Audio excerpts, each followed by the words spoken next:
Oh, pop it. I like it. What's up, everybody? Welcome back to the Bears Probably Plays live show in our YouTube channel. Joining me, as always, we have Trey Trends and Seth Stacks. We're going to be breaking down some of the games for Saturday, the bigger games in college football. We also have the Dog of the Week back. The Parlay Lock is back as well. We also have the jersey giveaway that we're going to have. I think we have 60 people on the wheel, so thank you guys for commenting on that.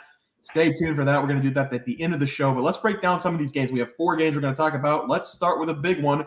Georgia, minus 14.5, going to Florida, over-unders 49. Seth, we'll start with you. Yeah, guys, and neutral site game here. Really like Florida's chances in this one to cover the spread. And my biggest thing here is the Brock Bowers effect. I think some Georgia fans are playing it off like, oh, it's not going to have that big of an effect. But, guys, let me tell you, Brock Bowers is one of the best playmakers in the SEC, and not having Brock Bowers will cause more issues than most people think. This is a generational talent at tight end and one of the best playmakers in the SEC, like I mentioned. And also, he's a consensus top 10 pick. This might be the highest tight end picks that we ever see. Like, this guy is crazy. I watched him take a jet sweep from the tight end position and outrun safeties and cornerbacks. This is a generational talent. Georgia has already not looked like Georgia this season. Losing Brock Bowers is not going to make anything easier on them. Florida's offense has looked better over their last couple games. Neutral site game here. I think Florida can stay in this one. As I said, my biggest issue with Georgia here is Brock Bowers not being able to play. I don't like Georgia's chances of losing their best playmaker. And so I think Florida keeps it within 2 touchdowns here. Yeah, I like everything you said. I'm going to have the Florida Gators as my dog of the week, so I'm not going to talk a lot about them. I don't understand how this is a 2:30 game. This is one of the bigger games. They did this for a lot of the games. The Duke-Louisville games, also 2:30. These should be 7 p.m. games. I don't know what the TV schedule is looking like, but they should definitely have this game at 7 o'clock, which really sucks for the Gators because, I mean, the crowd's going to be riled up on a night game. So I'm going to take Florida as my dog of the week. I'm going to talk about them a little bit. But, Trey, who do you like for the game? Yeah, I like Florida here plus the points. I'm going to take them at 14.5 here. Georgia hasn't looked anything too special, and like what Seth said with Brock Bowers being out, I think that is going to put a massive dent in their offense as a whole. In Florida, they've looked a little bit better than their early season stutters that they've had, and I think that they're going to show up in this game. It kind of hurts that it's not a home game for Florida. I mean, it says at Florida, so I don't know if they got a home game taken away from them here. But, I mean, the game is still in Florida technically, so I think they're going to have a lot of fans there. But Georgia fans travel, so I think this game is going to be pretty good regardless. So I'm just going to take the points here because I think it's going to be a pretty close game. All right, you guys are both on Florida, and I'm on Florida money line. But let's take a look at the next game. It's going to be a good one. It's going to be Duke. Oh, no, sorry. It's going to be Oregon, minus 6.5 going up against Utah. The over-under in that game is 47.5. You guys know I love Oregon, but Trey, how do you start?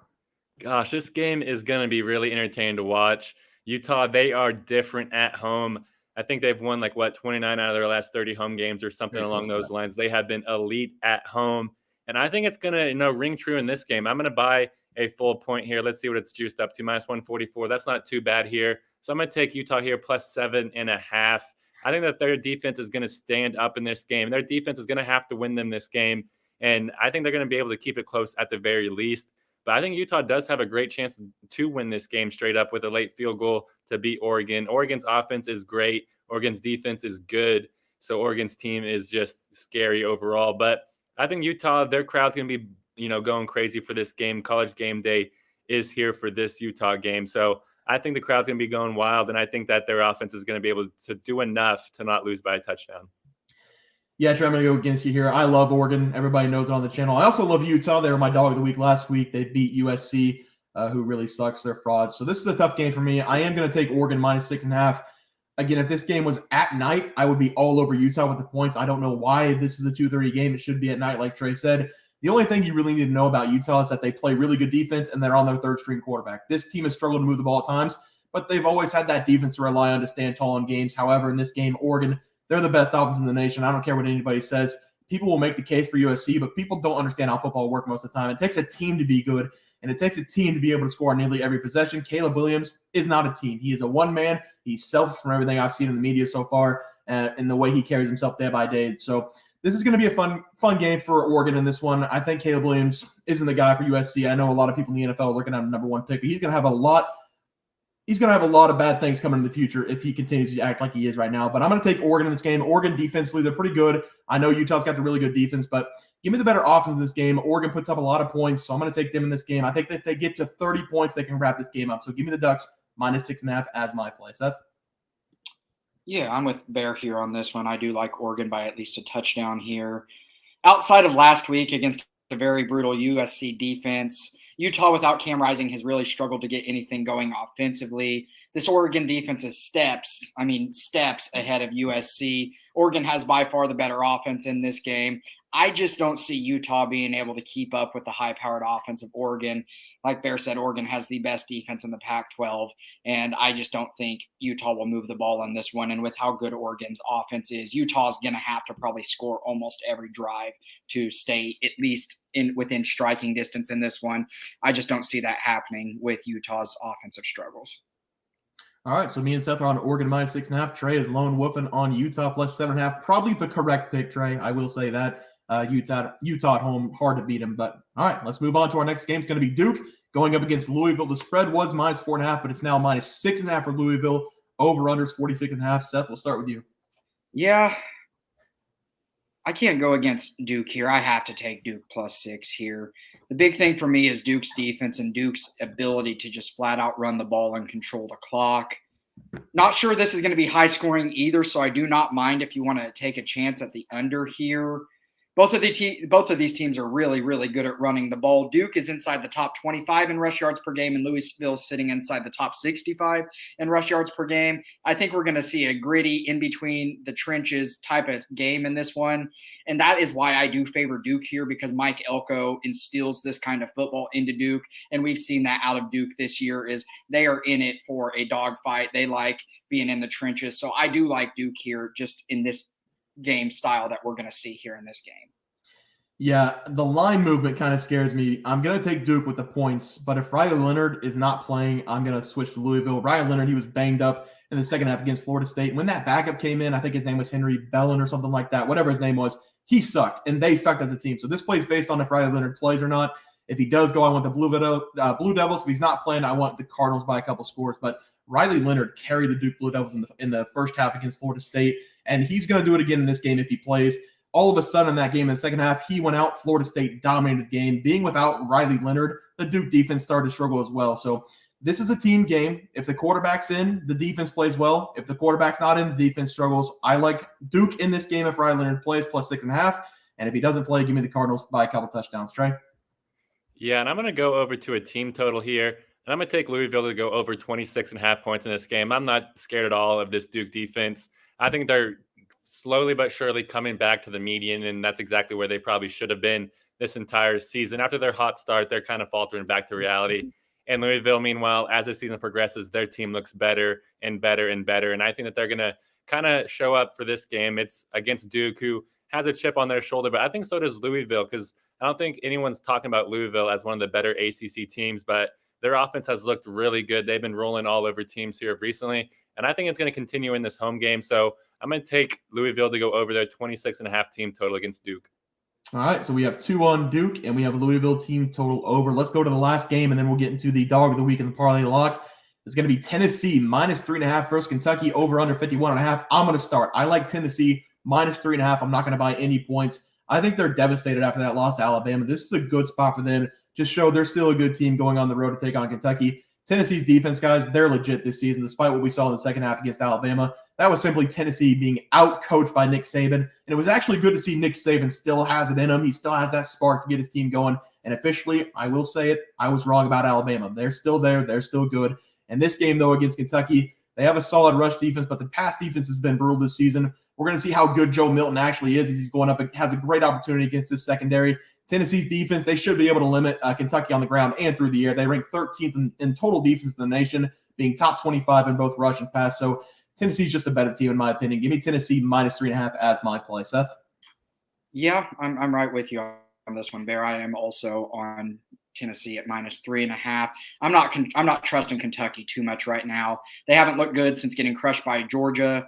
And Devin Leary, who a lot of us have talked pretty high on, has kind of came back down to earth when he's got SEC play. He has really started committing turnovers, and he's not taking care of the ball. And this game is not going to get any easier for him. This Tennessee secondary is absolutely outrageously good. They rank 22nd in the FBS and are only allowing 191.2 passing yards per game. On top of that, Tennessee has a two-headed monster at running back.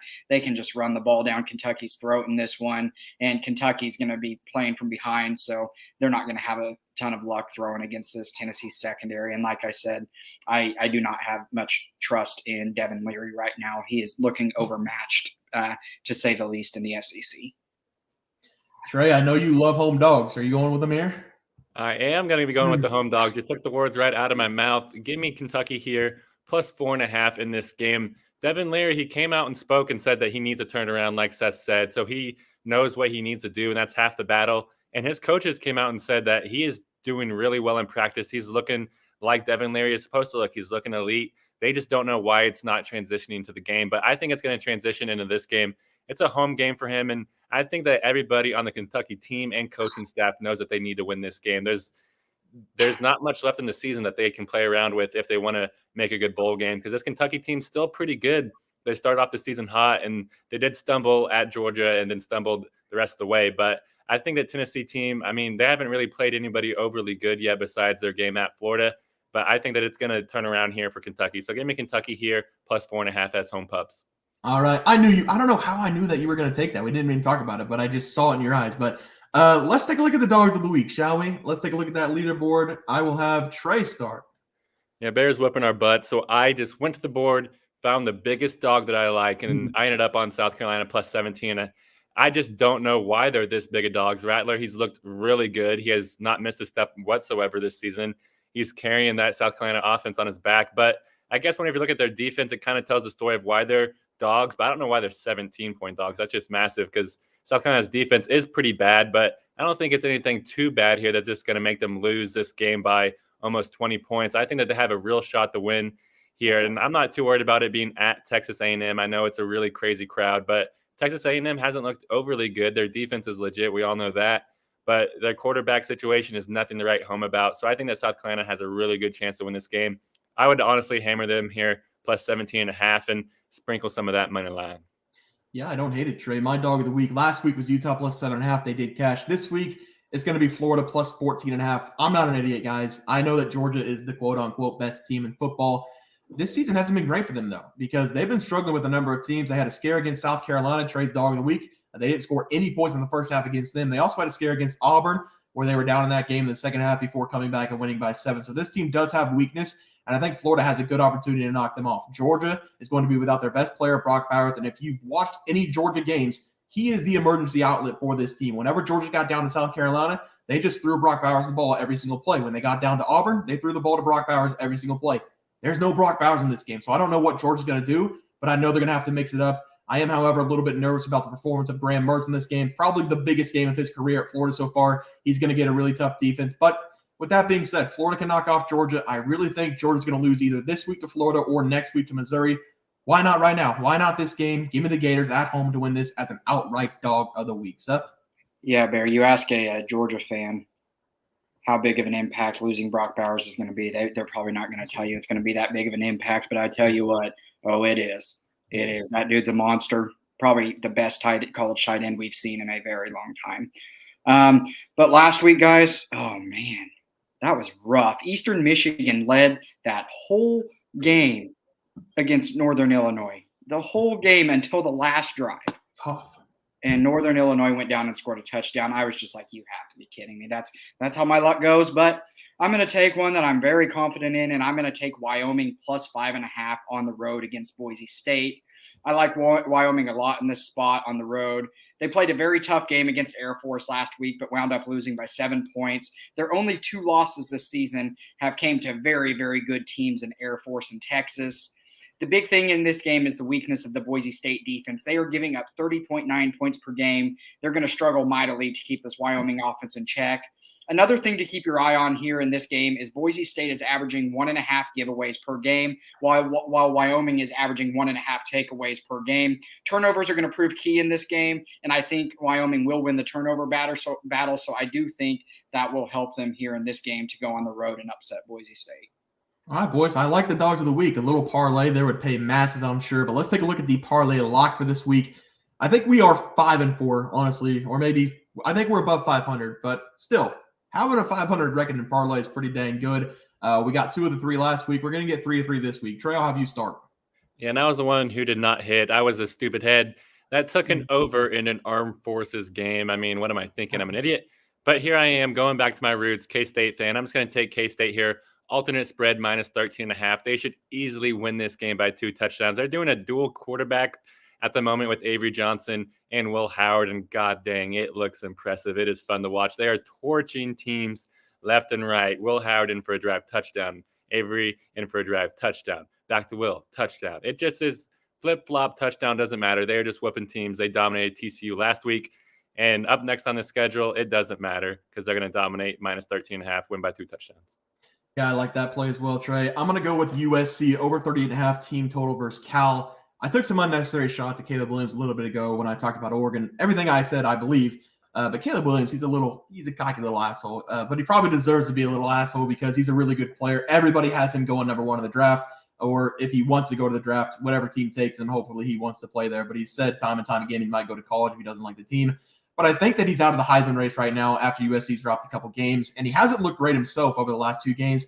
But there's always California to look forward to, guys. And USC, after losing to Notre Dame and Utah in back-to-back games, they're going to want to get some frustration out. This is actually a pretty low number, 38.5 points going up against Cal. We have seen Cal play 3 of the 4 top teams in the Pac-12 over the last month, and 2 of those 3 teams scored 50-plus points on them. Washington scored 59. Oregon State scored 52. Utah, I said they struggled to move the ball. They scored 34 on them. So I think this is going to be a bloodbath for California. And the spread in this game is only 10 because USC is so bad on defense. They probably won't be able to stop California moving the ball. This game's going to go over by a mile, and I expect USC to be in the 50s by the end of the game. So I'm going to take USC over 38.5 team total points against Cal as my lock. Seth? Yeah, and I want to say something, but I don't want you guys to get mad. I haven't lost my parlay lock, but I don't care. I don't believe in jinxes. So that was a mistake. What you just did was a mistake. I don't believe in it. I don't believe in it. Especially with Leonard being questionable, that was a mistake. I don't believe in it. I don't believe in it, guys. Okay. That's fine, Trey. Get back in the camera. Get back in the camera. Yeah, I'm going to take Duke plus 7.5. I just don't see them losing by more than a touchdown here. I do not see it.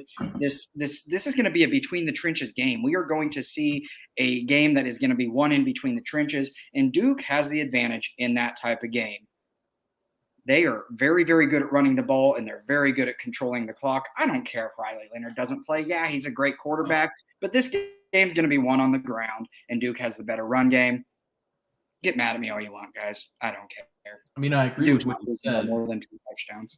I agree with what you said. I just don't like how you said it. But all right, there's the parlay lock plus 388. Okay.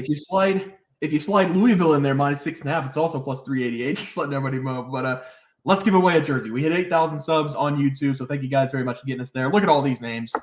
Trey, why don't you randomize that thing and spin the wheel, and we will put whoever wins up on our next couple videos so everybody knows who wins. So go ahead and spin it, Trey.